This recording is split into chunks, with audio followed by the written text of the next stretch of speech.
আমাদের জীবনে বা আমাদের লাইফে কষ্ট কেন আসে? শুনে যান।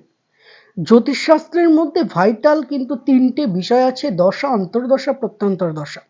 কোনো মানুষের যদি হঠাৎ করে তার জীবনে একটা অশনি সংকেত দেখা যায় তাহলে জানবেন যে আপনার জানতে বা অজান্তে আপনার সেই অশুভ গ্রহের দশা, অন্তর্দশা বা প্রত্যন্তর দশার কিন্তু প্রবেশ ঘটলো। তবে একটা কথা চিন্তা করবেন না। কারণ এই দশাটা কিন্তু একটা নির্দিষ্ট সময় পর্যন্ত।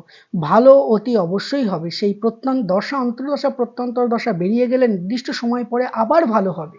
কারণ দেখুন একটা মানুষের সবসময়ের জন্য কিন্তু ভালো চলতে পারে না বা একটা মানুষের সবসময়ের জন্য খারাপ চলতে পারে না। ভালো খারাপ জ্যোতিষশাস্ত্রে এই ৩ টি দশার জন্য হয়ে থাকে দশা, অন্তর্দশা, প্রত্যন্তর দশা। এখানে অশুভ গ্রহে দশা, অন্তর্দশা চললে তার জীবনে সমস্যা আসে এবং সেই দশাটা কেটে গেলে তার জীবনে অতি অবশ্যই খুব শুভ ফল আসে। সো চিন্তা করার কোনো প্রয়োজন নেই। ভালো দিন আসবেই আসবে 100 এ 100